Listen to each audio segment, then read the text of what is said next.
always get what you want. Invariably. Even though you may think that it's entirely opposed to your wishes. But if it's your karma, everything that happens to you, put it in another way, everything that comes to you is a return to you of what goes out of you. Yes, obviously, that's absurd. If you confine the definition of yourself to your voluntary, conscious behavior.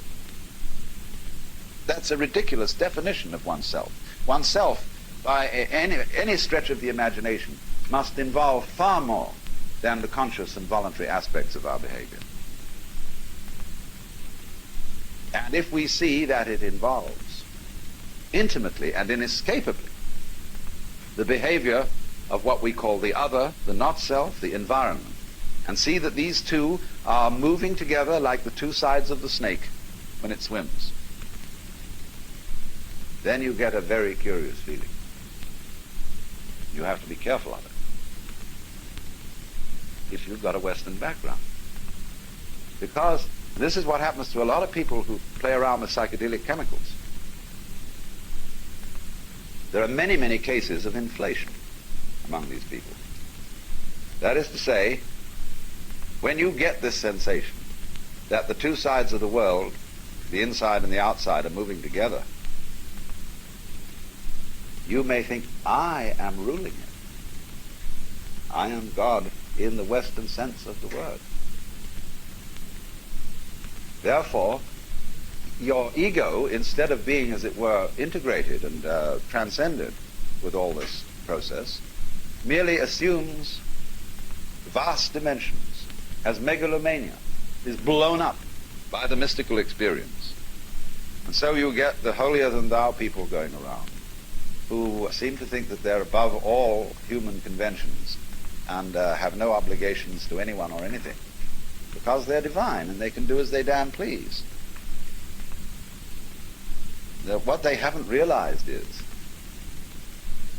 that doing as you will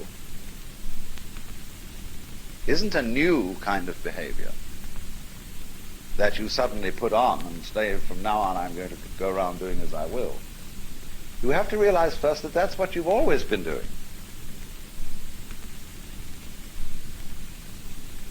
And you could look at this from a very simple point of view. It's not a complete point of view.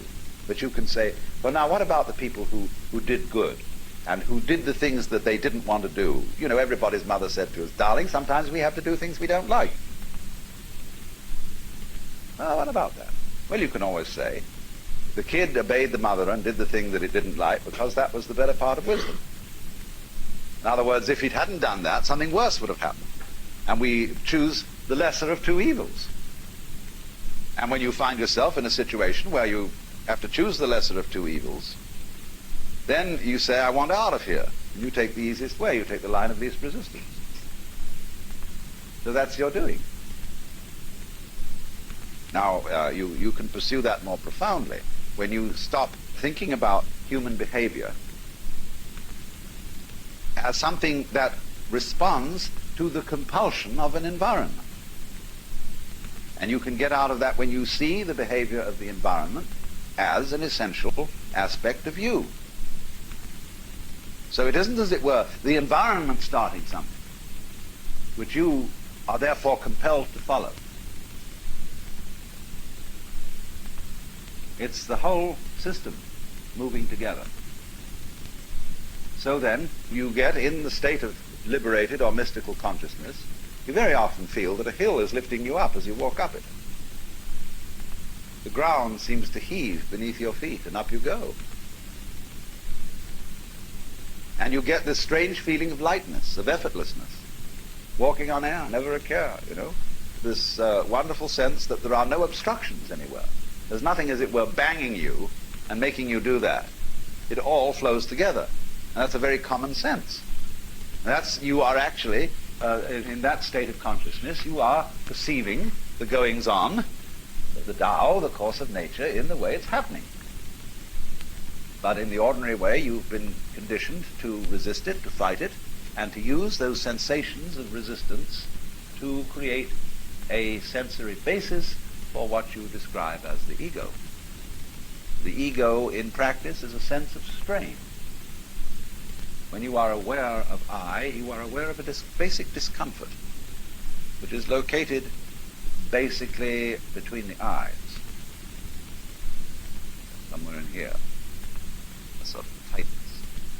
Also, it's in other centers too. It's in the solar plexus, and there are various physical centers, in other words, where this constant tension or resistance against it is going on. And that's what you feel when you talk about I. When that tension ceases, you discover immediately that the separate ego has disappeared, and that what I refers to is simply the total panorama of experience, everything that's happening. Obviously, I don't know all of it, because I can't inspect all of it with my radar, with my conscious attention. That would be a ridiculous undertaking, to know everything in that sense. We know it in a much better way, as we know how to grow hair and open and close our hands. So, this point of view can be understood if we clarify the initial problems we have about it.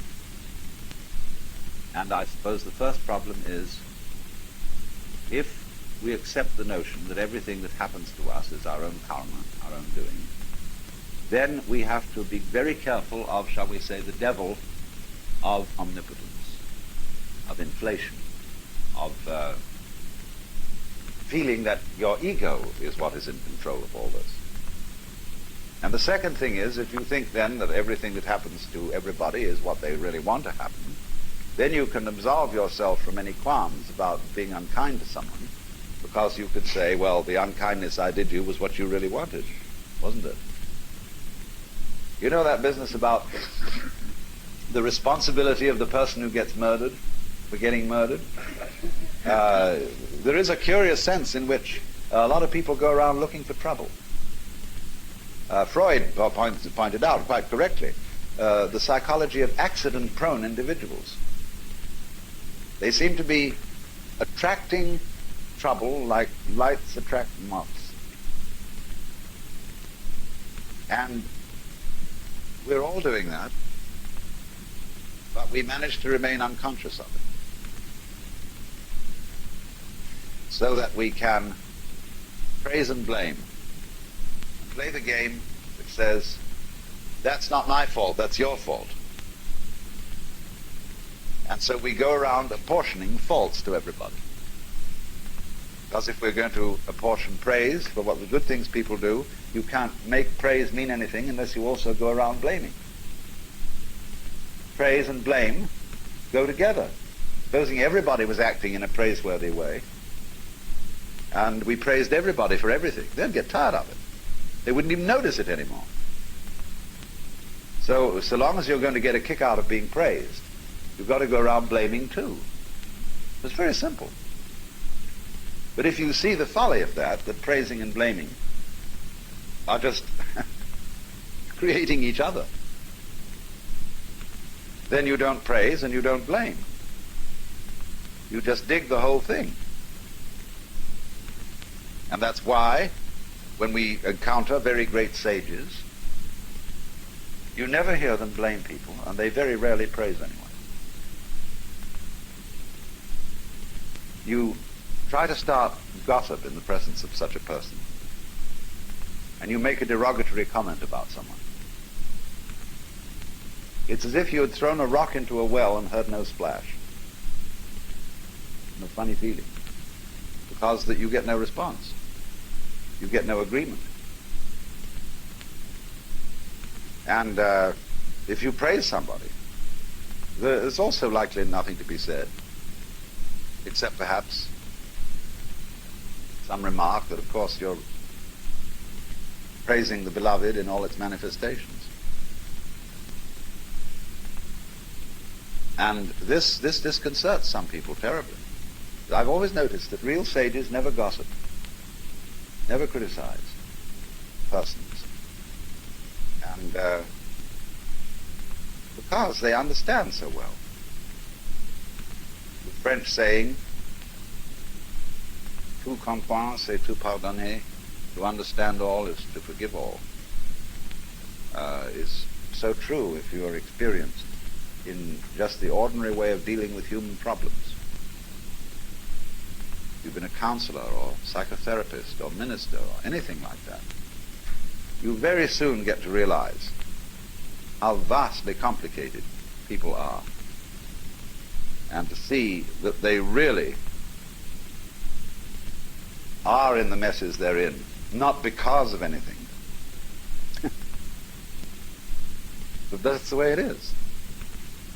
And you stop blaming people, and because you don't blame people, you have open ears, and people come and seek your advice. They don't want to come to someone who's a counselor who will bawl them out. It's like dentists who simply accept the fact that people really don't take care of their teeth. Realize that the job of a dentist is precisely to look after people who can't be bothered to take care of their teeth. That's why he's in business. So a good dentist doesn't bawl his patients out because they didn't do this, that, and the other. Accept it. Same with doctors. They know perfectly well that nobody's going to live by the rules of health. And they're very vague as to what they are. And, you know, there's every kind of theory about how you ought to live, what is healthy, but they change in fashion. And you ought to eat this kind of diet in 1921. By the time it's 1930, they've changed their ideas altogether. By the time it's 1960, it's back again to a mixture between 1921 and 1894. Something like that. You see, it's always changing. So while the rules are not so... See, if they were all absurd, it would be easy. They're not all absurd. There's some truth in it, always. But nobody's ever quite sure. So the function of healers and doctors and so on is just to do what can be done to stop the mess getting too messy. And they must accept it as that. That's their job. If I were healthy, say to the doctor, I wouldn't need you. So you're in business.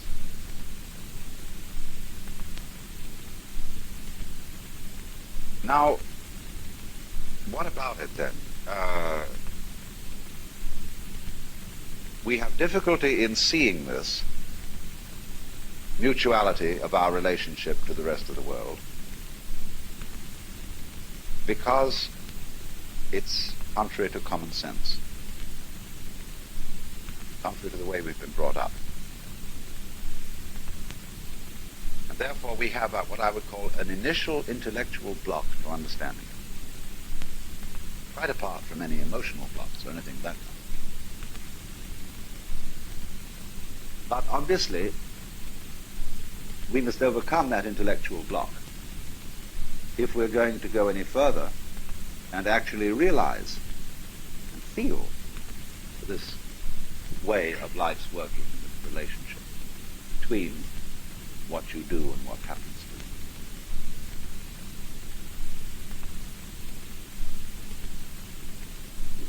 to you. Then the question arises, then what do I do? Do I go around saying to myself, all this that's happening to you is what I wanted? I am inside and outside. I am the subjective and I am the objective. I don't mean to go around thinking thoughts about this, so as it were to talk yourself into this way of feeling. Well, that's very superficial, because this new sense of relationship to nature is something much more than an idea.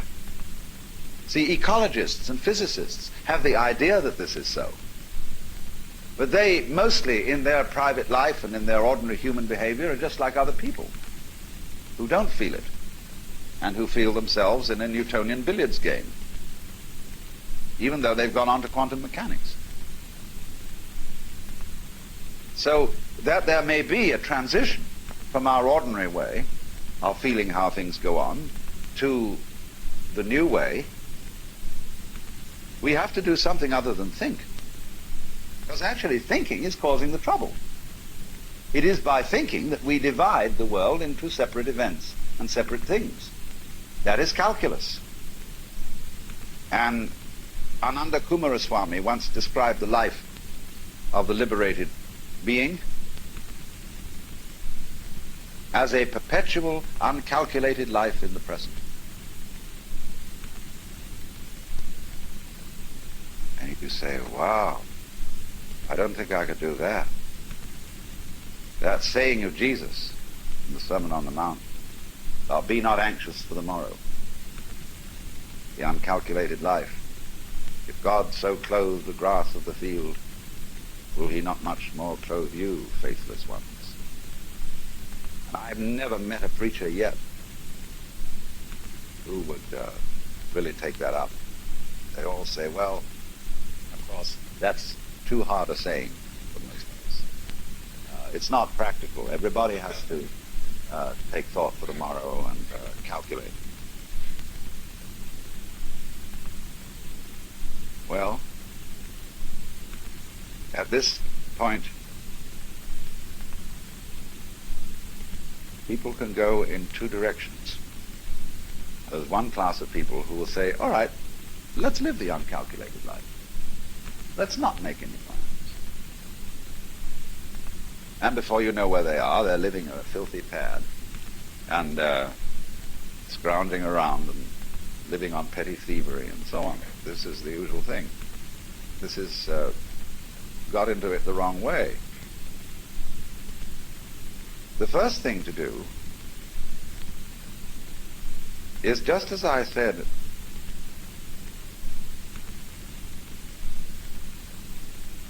whether you like it or not and whether you know it or not, the relationship between you and the environment is always one that is harmonious. So in the same way, you are always living the uncalculated life. You have to find out, first of all, that you're always doing it. And that what you call your calculations, the things you did, were funny little rationalizations. In other words,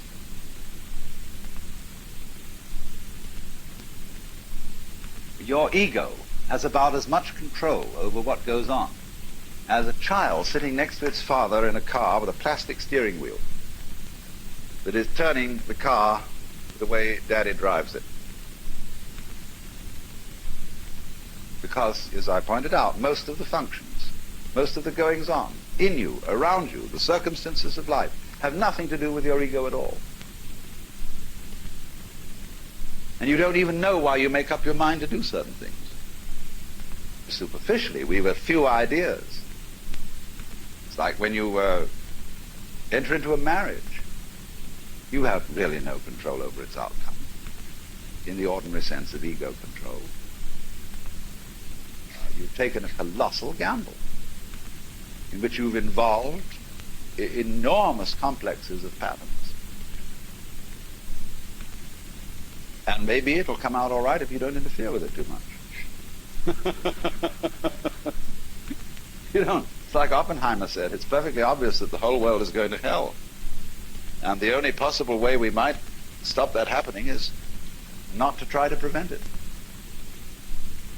You know, all these wars are started out by people who think that they're helping someone, that it's going to make things better.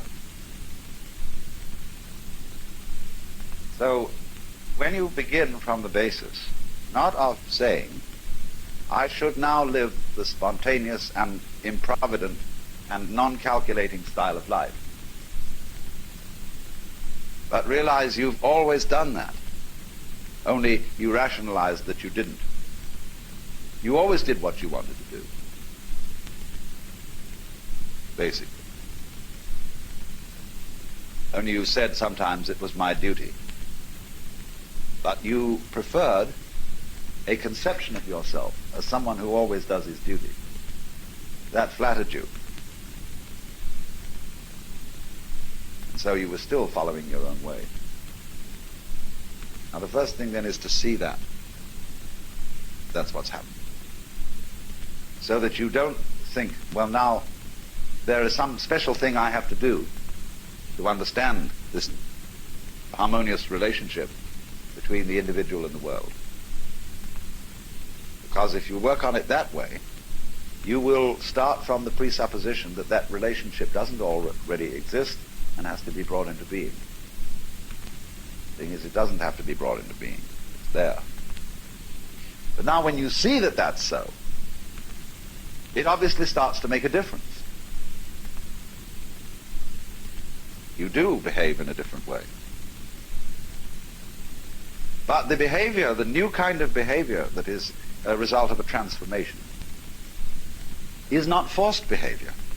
When you try to imitate the way a saint behaves, you have made a forced change, and you know all forced behavior is phony. It's like someone saying, I love you, I love you, I love you, when you don't. You feel you ought to, but you don't really. And there's something, it doesn't ring true. Let's think of the poor Lord listening to all the prayers of all those people saying, I love you, Jesus. And he knows they don't. They're just saying this because they think they ought to. And they're very trying. So whenever you do a thing like that, you see, you make a forced change. Now, if the change is to happen in the same way that a seed at proper season breaks open and sends up a shoot, see, it comes from the whole force of life itself. Now, when you see that without your having to do anything, see, you are living the uncalculated life, and you're only pretending you're calculating it and arranging it, then, as it were, you will have a grasp of the total situation. And you can allow it to produce changes in action which are not forced. So this is why there is always a trend in every kind of spiritual doctrine which says something about grace, divine grace. There must come about something in you, a change, which you can't produce. And if you try to produce it, you will be a victim of spiritual pride. But on the other hand, all teachers are universally saying, you've got to make an effort. There's some discipline. There is something you must do. Well, that's the only way to get it across to people. That you, as a separate effort maker, are a myth, are a phantasm. Because if you really try to control your mind and only think the thoughts that you think are good thoughts to think, you will find that you're going round in a circle. Krishnamurti is awfully good at pointing this out. When people ask him, how do you meditate? He says, why do you want to meditate? Why are you concentrating? Why are you saying prayers? Why do you think you should believe in God? And it always comes up because I'm just a son of a bitch. I mean, I'm out for my own good, and this seems to be the way. So he says, you see, you don't have any genuine love at all. It's all fake. And so you have to find, first of all, where the genuine love is. Now, you love you, don't you? That's genuine. We won't argue about that. But then, when you start from this, I gave a talk some time ago to the Air Force. Their camp, or lab where they make weapons, do all the research. And they got a bunch of us there who were ministers and philosophers, and they had the nerve to ask us what was our basis for moral behavior, personal moral behavior. Well, I said, my basis for moral behavior is pure selfishness. And I'm talking, after all, to realistic people here, and I don't think we need to be sentimental and beat about the bush. You're all warriors and fighters and so on, and you know how rough things are. So I'm going to say to you frankly, I'm out for me. But of course, I don't do it in a tactless way. I don't go around and hit people over the head and say, give me this, give me that. I'm much more subtle. I say, good manners, please, and how nice you all are, and so on. And finally, people feel massaged psychologically into a state where they'll give. But then I said after that, there's some things that bother me. The first one is, if I love me, what do I want? And furthermore, who am I? Because if I'm going to be realistic about getting what I want, I've got to be pretty sure what it is that's me and what is the state of desire in me. If I am desire, see, if I am a center of desire, what's it all for? Well, I think of all the things I want. Well, it so turns out that none of them are me. When I say I want dinner, that doesn't mean I'm going to eat me up. If any pleasure I can think of is the enjoyment of something that I hadn't thought of defining as myself. Because I like my sensations. I like what happens to my body when I take a fine wine and down it. But then what's the difference between my body and the wine? I say I like the wine. I also mean I like me and the wine together, mixed it. But then I don't eat you or a friend or a lover in the same way as I drink wine. I live in association like this. But then I'm loving things that aren't formally supposed to be me. And as I go into it, in other words, as I investigate what I mean by me, I find that I can't put any limits on it. That I cannot experience me without you, or without the other. They're inseparable. But you don't find this out until you investigate it, until you really go into the question, what do I want? And that's the most important investigation anyone can make, which I'm going into in the next session. The question of power. And all these military men, you think they think they want power. And so I said to them some very subversive and undermining things without anybody knowing it until long after I'd left.